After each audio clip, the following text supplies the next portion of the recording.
Bravo à l'Afrique qui s'éveille et qui se réveille. Mais nous sommes plus dans l'éveil maintenant pour la plupart des gens qui sont déjà réveillés. Et pour la plupart des pays qui sont déjà réveillés, on est à l'étape de l'éveil.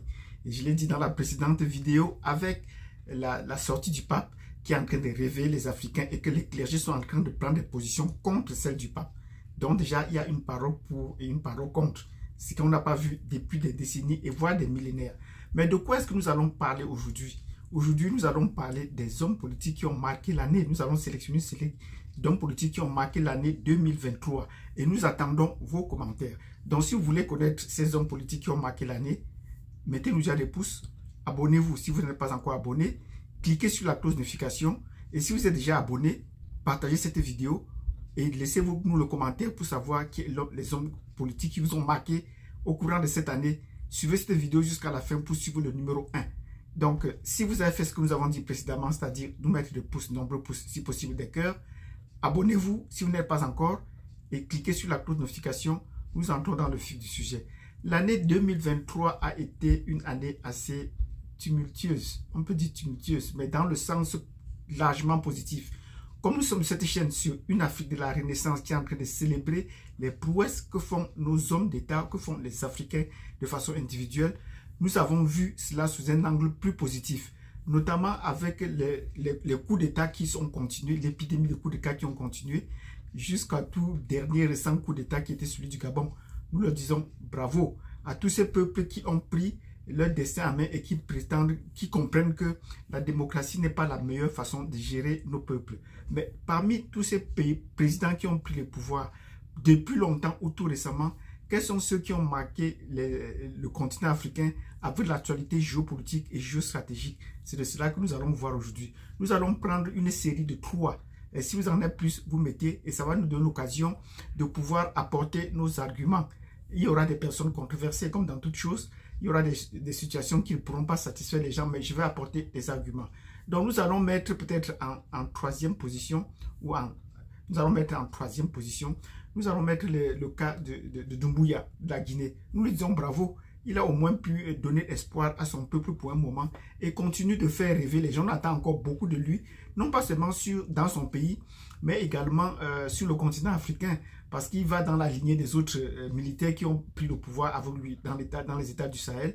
Mais la promesse n'a pas encore tenu. Il n'a pas encore tenu toutes les promesses de mettre son peuple sur la même dynamique que les autres États. Donc, avec lui en troisième position ex aequo, nous avons Oligui Nguema. Il est venu tout récemment, mais il a pu changer beaucoup de choses dans la façon de voir, d'élaborer la géostratégie du Gabon. En visitant déjà presque tous les pays d'Afrique centrale, vous savez, la géopolitique d'Afrique centrale est marquée par le fait que en Afrique centrale, les États communiquent très peu. Et ils ne se rencontrent qu'en moment de crise. Il n'y a pas une très grande fusion au sommet des chefs d'État. Mais les populations, par-ci, par-là, il y a une fusion entre eux, mais à la tête, il n'y en a pas. Oligui Nguema, par son coup d'État, a visité presque tous les pays de l'Afrique centrale et même est allé au-delà, changer ainsi la physionomie du Gabon. Nous disons donc bravo à ce troisième ex aequo. Donc, en deuxième position, nous avons les présidents des États du Sahel. Nous leur disons bravo. Nous avons Assimi Goïta du Mali, nous avons le capitaine Traoré, et nous avons le général Tiani. Nous leur disons bravo. Ils arrivent en deuxième position. Et nous expliquons. Ils ont pris le pouvoir et ils ont donné vraiment l'espoir à l'Afrique et aux Africains. Et mettant donc en branle, mettant donc sur la table la question de la souveraineté. Quand des pays de chefs d'État parlent, est-ce qu'ils sont vraiment souverains? Est-ce qu'ils sont libres de leurs actions? Pour le moment, ces trois États sont réunis, ont créé ce qu'on appelle l'Alliance des États du Sahel ou le Liptako Gourma, s'inspirant de l'Afrique. Donc voilà une alliance essentiellement africaine qui n'a pas le contrôle des autres États. Qu'est-ce qu'on fait dans cette alliance jusqu'à présent? On ne communique pas trop sur ces alliances comme les Occidentaux le souhaiteraient, mais on sait que c'est d'abord une alliance militaire qui est en train de se déployer sur le plan économique et qui va aller sur le plan financier et culturel et social. Donc nous le disons bravo, parce que pour la première fois, on va avoir un État. On attend encore la capitale, parce qu'il faudrait bien que la capitale soit peut-être à la rencontre des trois frontières, on le souhaite. Et on va également voir dans ces États-là un pays avec plus de 70 millions d'habitants, c'est très important. Donc on frôle déjà presque des pays comme l'Allemagne qui sont à 80 millions d'habitants. On dépasse largement la France. Un territoire de plus de 2 millions de kilomètres carrés, 2 700 000 km², c'est très important. Donc nous disons bravo à tous ces 3 chefs d'État qui ont pensé mettre l'Afrique, leurs États et surtout l'Afrique sur une nouvelle dynamique. Donc voilà les États, les deuxièmes groupes de pays, des présidents qui sont couronnés comme les hommes de l'année. Et ils ont encore beaucoup de choses à faire pour eux. Nous leur disons bravo, beaucoup de courage au Lutako Goma. Même s'il y a des fuites par-ci, par-là, il y a des petites faiblesses, on cherche à les atteindre. Par exemple, le cas du Togo, dont nous ne sommes pas entièrement d'accord que le Togo adhère au Lutako Goma. Le Togo n'est pas bien indiqué. De toutes les façons, c'est un cheval de Troie. Donc, qu'on veut absolument, que la France veut absolument injecter. La France l'a fait pareil avec la guerre du Biafra. Le Togo l'a fait pareil avec la guerre du Biafra. Donc, si on admet le Togo, ce serait un cheval de Troie. Mais le Togo ne peut même pas remplir toutes ces conditions. Nous passons maintenant au numéro 1. Si vous avez reconnu ce que nous avons dit jusqu'à présent, mettez-nous des pouces, abonnez-vous, cliquez sur la notification et nous passons au numéro 1. Le numéro 1, nous le disons bravo déjà d'entrée de jeu. Et c'est quelqu'un que beaucoup de gens peuvent déjà savoir sur la chaîne-ci. Parce que depuis l'année passée, nous le couronnons comme l'homme de l'année. Et il s'agit effectivement de Paul Kagame. Nous disons bravo à Paul Kagame. Paul Kagame est un militaire qui est arrivé au pouvoir, ça fait bientôt 30 ans, et qui a montré le chemin à son peuple. Son peuple est fier de lui, son peuple se reconnaît en lui. Les Tutsis particulièrement, non pas seulement les Tutsis du Rwanda, mais également les Tutsis du Burundi et des Tutsis d'ailleurs du monde, au Kenya,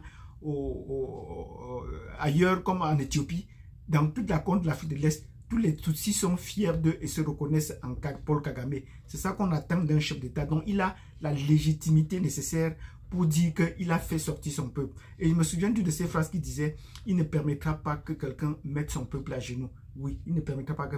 Et il a redonné donc aux Tutsis la fierté. Et les femmes Tutsis aujourd'hui ont tellement d'orgueil qu'elles ne peuvent même plus se marier. Bon, elles ont trouvé du travail. Sur le plan politique, c'est des pays, les femmes qui sont bien. Et leur armée est l'armée qui s'exporte les mieux. Ce sont les meilleurs mercenaires aujourd'hui sur le continent africain. Ils ont fait les preuves. Et ça ne date pas d'aujourd'hui. Pourquoi est-ce que j'ai mis les autres présidents en deuxième position? C'est parce que tous ces présidents-là copient les leçons du Rwanda.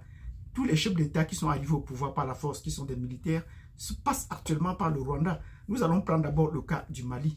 Le Mali, le chef d'état-major général de l'armée rwandaise était le chef de la mission au Mali, donc il connaissait bien ces pays. Et après qu'il a fini son mandat au Mali, il est retourné au Mali pour des questions de coopération et de nuances là, avec le Mali. Tout récemment, on a vu le Burkina Faso envoyer son chef d'état militaire rencontrer le général-major en second même de l'armée rwandaise. Donc, l'état-major du Burkina Faso était au Rwanda. Et ça gêne certains de nos compatriotes qui n'ont pas compris, peut-être qui ont des doctorats en d'autres choses, mais pas en géopolitique, mais qui ne comprennent pas qu'il faut tisser les alliances entre Africains et ne pas plutôt les casser. Oui, il faut tisser les alliances entre Africains. Et également le Niger, tous sont passés par là. Tout récemment, on a vu Doumbouya de la Guinée-Conakry partir également à Kigali. Nous lui disons bravo, parce que là, il y a des leçons à apprendre du côté de Kigali. Mais ce qu'on ne dit pas aux gens, c'est que Paul Kagame et les Tutsis ont fait une armée africaine qui sait voyager. Et les premiers voyages les plus sûrs, la République démocratique du Congo est sous le contrôle de l'armée Tutsi. Oui, on vous a dit, les perdants des élections vous ont dit, il y a plus de 300 officiers Tutsis en République démocratique du Congo aujourd'hui dans l'armée. Donc quand Tshisekedi dit qu'il veut faire la guerre au Rwanda, c'est les paroles politiques. Mais il ne peut pas, puisqu'il est installé là-bas par Paul Kagame. Paul Kagame contrôle tous les pays autour du Rwanda, et même tout autour de la République démocratique du Congo. Nous lui disons bravo pour cette géostratégie qu'il a vu que pour sécuriser son peuple, s'apercevoir son peuple sur le long terme, il a besoin donc de le faire, de prendre d'assaut tous ces pays. Il est en République centrafricaine et on lui fait confiance. Celui qui fait la garde de Touadéra aujourd'hui, nous disons bravo. Il est également parti. Son armée est quand même partie au Mozambique, terre, la petite rébellion qui avait éclaté là-bas. Nous lui disons bravo également pour cela. Et on a vu Patrice Talon également chercher les mercenaires rwandais pour venir mater les Béninois pour les élections. Nous lui disons bravo. Donc quand tous ces États, tous ces chefs d'État vont au Rwanda, ce n'est pas la coopération qui s'ensuit, c'est qu'ils ont besoin des mercenaires pour assurer leur garde. Notamment Doumbouya qui n'est plus très sûr de ce que peuvent faire ses compatriotes à son endroit pour un renversement, pour un coup d'État. Donc il a besoin des étrangers pour venir le garder, comme fait Ouattara avec les Français. Mais là, nous sommes fiers que des Africains viennent d'autres Africains pour pouvoir assurer leur garde. Donc ceux qui vont me jeter l'opprobre, oh Paul Kagame c'est un sanguinaire, qui vous a dit que c'est un sanguinaire? C'est les Européens qui le disent. Mais ne regardez pas plus du côté de Paul Kagame ou du Rwanda, regardez plus la faiblesse des Congolais. Si les Congolais s'organisent et sont plus prompts à pouvoir organiser des danses, à pouvoir dépenser des millions pour organiser des cérémonies, des festivités, laissant leur pays, c'est eux qui sont appelés, ce n'est pas Kagame. Il a eu l'opportunité et il fait le travail à son nom. Nous avons dit à Tshisekedi, nous le disons, si les Congolais veulent vraiment faire la guerre au Rwanda, qui commence par fermer la frontière, ce qui est impossible pour le Congo aujourd'hui, parce que les communications, toutes les communications de la République démocratique du Congo, la fibre optique, même comme ils n'ont pas la côte, la fibre optique passe par le Rwanda, ce qui est dommage. Donc vous voyez que Tshisekedi fait la bouche, il peut faire la clôture tout autour de la République démocratique du Congo, mais fermer la petite frontière avec, il ne peut pas. Donc c'est Kagame qui a son contrôle, Kagame lui laisse faire un peu des jérémiades ou faire un peu les scènes politiques sur le terrain. Donc nous disons bravo à Kagame qui s'est imposé comme un chef d'État à l'échelle africaine et dont les autres qui le reconnaissent vont tirer des leçons. Donc c'est la raison pour laquelle nous le choisissons comme l'homme numéro 1. Donc pour avoir donné à son peuple, les Tutsis, un certain orgueil, parce qu'il faut reconnaître qu'ils sont vraiment bien orgueilleux, mais dans le silence, et d'avoir formé une armée non seulement républicaine, et même une armée africaine, qui vend ses services ailleurs et qui fait bien le boulot. Donc nous disons bravo. Il ne revient plutôt aux autres de pouvoir copier ce modèle et de pouvoir s'organiser pour se défendre. Qu'est-ce qui empêche les Hutus de pouvoir retourner au Rwanda, au Burundi et de s'organiser? Ça devient difficile. Je vous rappelle que la femme de Kagame, elle est une Tutsi, mais du Burundi. Donc, lui-même, il l'a dit. Donc, voilà les 3 chefs d'État. Si vous reconnaissez donc les 3 chefs d'État, mettez-nous des pouces. Et si vous avez d'autres personnes que vous avez à proposer, expliquez comment et pourquoi. Est-ce que vous pensez que le classement n'est pas juste? Mettez-nous des commentaires. Dites-nous pourquoi est-ce que vous pensez que Kagame n'est pas sorti de la diatribe des insultes où on a dit qu'il était un sanguinaire. On a dit. Bon, mais qu'est-ce qu'il a fait pour lui et pour son peuple? C'est ça qui nous intéresse. Qu'est-ce qu'il fait pour l'Afrique? C'est ça qui est positif. Donc, bravo à tous ces gens que nous avons couronnés. Nous attendons vos commentaires. Dites-nous la suite. Nous pourrons revenir dans une autre vidéo s'il y a des éléments que nous avons oubliés. Merci et à tantôt.